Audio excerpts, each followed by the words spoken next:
Hello friends, इस video में हम जानेंगे कि पॉलिनेशन क्या होता है। तो पॉलिनेशन के लिए जब हम फ्लावर देखते हैं तो फ्लावर में जो रिप्रोडक्टिव ऑर्गन होता है, जो उसका रिप्रोडक्टिव पार्ट होता है, तो एक तो मेल रिप्रोडक्टिव पार्ट होता है जिसको स्टेमेन कहा जाता है, एक फीमेल रिप्रोडक्टिव पार्ट होता है जिसको कि पिस्टिल कहा जाता है। जो स्टेमेन होता है उसमें एक फिलामेंट होता है और ऊपर की तरफ एक छोटा सा बॉक्स जैसा स्ट्रक्चर होता है जिसको कि एंथर कहते हैं। उस एंथर के अंदर पॉलिन ग्रेन्स पाए जाते हैं।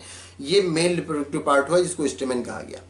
अब जो फीमेल रिप्रोडक्टिव पार्ट है उसको पिस्टिल कहते हैं, जिसमें ऊपर की तरफ स्टिग्मा होता है और फिर स्टिग्मा के नीचे एक ट्यूब जैसा स्ट्रक्चर होता है जिसको स्टाइल कहते हैं, और फिर नीचे की तरफ एक स्वेलिंग वाला पोर्शन होता है, स्वेलन पोर्शन होता है जिसको कि ओवरी कहा जाता है।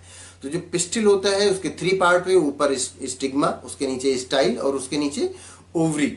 तो जो ये दोनों रिप्रोडक्टिव पार्ट हैं, इसमें जो मेल रिप्रोडक्टिव पार्ट की बात आई, स्टेमेन की बात आई, तो उसमें ऊपर की तरफ जो एंथर होता है, एंथर के अंदर पॉलन ग्रेन्स होते हैं।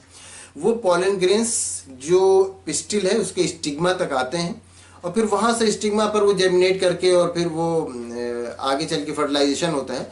लेकिन यहाँ पर बात हो रही पॉलिनेशन की, तो पॉलिनेशन ये होता है कि जो पॉलन ग्रेन है उसका स्टिग्मा तक आना, यही पॉलिनेशन कहलाता है।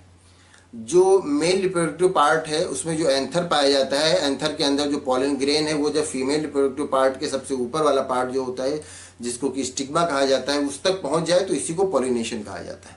अब पॉलिनेशन 2 टाइप के होते हैं, एक सेल्फ पॉलिनेशन, एक क्रॉस पॉलिनेशन। जब कोई भी पॉलन ग्रेन अपने ही फ्लावर के जो स्टेमन से निकल करके और अपने ही फ्लावर के फीमेल रिप्रोडक्टिव पार्ट पिस्टिल के सबसे ऊपरी पार्ट स्टिग्मा तक आता है, तब वो सेल्फ पॉलिनेशन होता है। लेकिन जब इस तरह से होता है कि किसी अदर प्लांट, कोई और प्लांट है, 2 प्लांट लगे हुए हैं, कई सारे प्लांट लगे हुए हैं, खेत में लगे हुए हैं, अब उसमें किसी और प्लांट का पॉलन ग्रेन किसी और प्लांट के स्टिग्मा तक आता है, तब वो क्रॉस पॉलिनेशन। जैसे किसी खेत में बहुत सारे सरसों के प्लांट लगे हुए हों, सरसों के पौधे लगे हुए हों, और उसमें कोई एक पौधा है, तो उस एक पौधे के किसी फूल से, किसी फ्लावर से जो पॉलन ग्रेन है वो उसी फ्लावर के स्टिग्मा तक अगर चला जाता है तब वो सेल्फ पॉलिनेशन है।